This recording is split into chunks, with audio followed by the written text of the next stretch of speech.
Buenos días, mi nombre es Valentina Cabarcas Tristancho y yo les voy a hablar del desarrollo cognitivo. Entonces, estas son las capacidades que el niño va adquiriendo para controlar y para diferenciar las cosas de su mundo, del mundo en el que él va a vivir. Bueno, acá tenemos el neurodesarrollo. Entonces, el neurodesarrollo se da a partir de las primeras semanas de gestación y va hasta la primera infancia, pero muchas veces dura toda la vida. En el neurodesarrollo hay dos fases. En la primera fase tenemos la proliferación, que es cuando se originan células nuevas, la migración, que es cuando se desplazan, o la diferenciación, que es cuando hay unos cambios morfológicos y funcionales en las células. También tenemos la muerte cerebral neuronal, que es cuando estas células se desintegran y no sobreviven, mueren. También el desarrollo axonal, que hay un dendrítico y la melanización, que se da en la etapa postnatal, y esta consiste en recubrir las neuronas para así facilitar la conducción de los impulsos nerviosos. Bueno, la segunda fase es la fase que se da en la primera infancia, que va desde los 2 meses hasta los 6 años. En esta hay una mayor complejidad en algunas funciones sensoriales, de la motricidad, en fin. Entonces, bueno, acá el niño empieza a empieza a tener motricidad, entonces quiere caminar, quiere sostenerse, empieza a tener equilibrio, gatea. Y se desarrolla el lenguaje, el niño empieza a mover su boca, empieza a querer hablar, decir palabras, repetir lo que le dicen, y también ocurre lateralidad. Bueno, también hay unos procesos que están implicados en el desarrollo cognitivo, como la sensopercepción.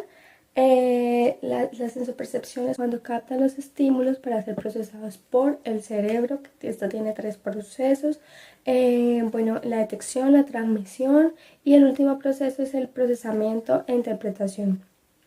También tenemos la motricidad, que se divide en motricidad fina, motricidad gruesa. Esta es la que refleja los movimientos de la persona, su equilibrio, su orientación, su coordinación. Tenemos también la atención, que es cuando se fija uno en el estímulo del ambiente. Esta es limitada. Tenemos también la memoria, que es donde almacenamos, codificamos información. Tenemos el lenguaje que es una forma de comunicación por medio de símbolos, códigos. Y tenemos las funciones ejecutivas también, que estas son el control motor, regular. Las funciones ejecutivas son las que permiten transformar los pensamientos en acciones, en planes. Son de control mental, control motor y conducta emocional. Bueno, la atención se divide en la atención sostenida, en la selectiva, focalizada, dividida y alternante. El lenguaje semántico, sintáctico, pragmático, fonético. Y la memoria, podemos tener memoria sensorial, memoria a corto y a largo plazo. Bueno, muchas gracias. Vamos a hablar sobre el desarrollo psicosocial. El desarrollo psicosocial consiste en las capacidades que el niño va adquiriendo para construir representaciones de la realidad que lo rodea, y entre ellas su propia vida social. Todo esto es un proceso que va adquiriendo el niño más conciencia, y esto hace que él sea más consciente de sí mismo y de su entorno. En el desarrollo psicosocial hay 6 componentes. Está el apego, que es el vínculo emocional de un niño con su acompañante, con su cuidador. Es que él se sienta protegido de su acompañante. Está también la competencia emocional. Podemos decir que las emociones sirven para comunicar los estados internos de una persona. Hay como tal una clasificación de emociones primarias y emociones secundarias. Las emociones primarias son las que están presentes en los nacimientos y están programadas biológicamente. Se puede decir que son las tristezas, las alegrías, los miedos, entre otras. Y las secundarias son las que son como más autoconscientes de parte del niño. Estas son como que empiezan a aparecer la vergüenza, la culpabilidad, entre otras. Está el desarrollo de la personalidad, que ese es como un patrón de comportamiento, de pensamiento, de motivación. de una emoción distintiva, que esto como que lo caracteriza a la persona que a lo largo de la vida. Está el cuarto componente, que es el desarrollo moral. Este como tal está como con dos componentes, por así decirlo, que es la conducta moral y el razonamiento moral, que la conducta moral, como su nombre lo dice, es que explica sobre la conducta de la persona, y el razonamiento explica cómo piensa la persona en la forma de actuar y el de los demás. El quinto componente es el desarrollo socioafectivo en el contexto familiar, que este es donde aparecen las relaciones entre los padres e hijos, en las relaciones de los dos padres, en las relaciones de los hermanos.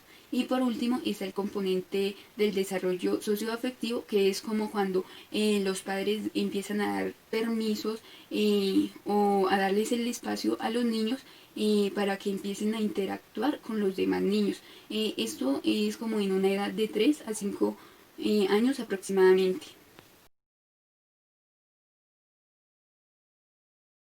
Buenas tardes, hoy les vendremos a hablar un poquito sobre el desarrollo físico. El concepto del desarrollo físico abarca tanto en la maduración en los aspectos físicos, cognitivos, lingüísticos, socioafectivos y también en el temprano desarrollo. Existen dos especies, como dos subtemas del desarrollo físico, que son los adolescentes y la pubertad. En los adolescentes, que quiere decir la adolescencia, es la transición de la niñez a la adultez, durante más o menos de los 11 a los 19 o 20 años. Para la OMS definen la adolescencia, que es la etapa donde transcurre entre los 10 a los 19 años. También la OMS dice que se consideran dos partes de adolescencia, que es la adolescencia temprana y la adolescencia tardía. Existe la pubertad. ¿Qué es la pubertad? La pubertad, la mayoría de los autores consideran que es el cambio físico del ser humano, o sea, como tal de la persona. Que, digamos, en los organismos cambian mucho los organismos sexuales, cuyo producto final es la maduración completa en los organismos sexuales, como decir la vagina o el pene. Existen también, digamos, las características de la adolescencia y de la pubertad, es que existen índices o también, bueno, las partes íntimas como tal, como la próstata. Y las características secundarias son como los aumentos de músculo, el vello púbico, el cambio de voz, que le crecen los senos a la mujer, que la primera eyaculación del hombre, como la primera menstruación de la mujer. Como tal, estos son como desarrollos ya de la segunda característica, que es la característica secundaria. Muchas gracias. El desarrollo físico dentro de la psicología evolutiva está ligado a los cambios que se van sucediendo a partir de que la persona, en este caso los niños, van madurando. Todas las etapas que tienen que pasar para llegar al punto del desarrollo en el que empiezan a sufrir cambios corporales significativos, como lo es el caso de la adolescencia.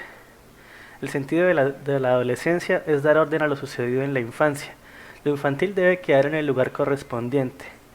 Dentro del psicoanálisis podríamos decir que la parte infantil podría verse reprimida, de manera que los procesos de pensamiento adquieran una tendencia hacia la madurez, hacia pensamientos concretos, pensamientos maduros.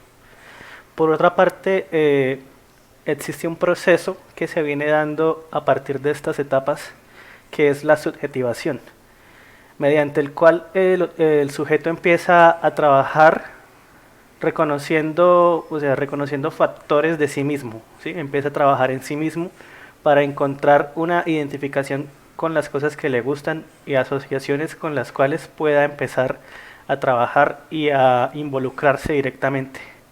Es mediante este proceso que empieza, digamos, acorde a experiencias, a experimentar cosas con sus gustos, costumbres, constructos, de manera que estos medios de interacción le permitan empezar a identificarse con tendencias, llámese moda, música, todo tipo de expresiones simbólicas con las que logre tener una conexión, las cuales van cambiando conforme va madurando, y la subjetivación amplía la perspectiva a nuevas experiencias, permitiendo la creación de un nuevo sentido para las funciones psíquicas. Sin embargo, pues dichos procesos no están exentos de complicaciones, debido a que el entorno en el que se desarrollen este tipo de, digamos, de asociaciones, subjetivaciones, tiene que ser un entorno seguro, ya que pues debido a que haya cierto tipo de fluctuaciones en esto, existen, digamos, riesgos de que los adolescentes en este proceso tomen o adquieran malos hábitos o mal camino en sus decisiones. Por eso siempre tiene que estar bien direccionadas estas, digamos, como estas pulsiones, o estas, llamándolo pulsiones desde la psicodinámica, pues que exista cierto control, o sea, que la manera de involucrarse con cierto tipo de ambientes, esa energía o esa, digamos, esa curiosidad esté bien direccionada hacia procesos positivos.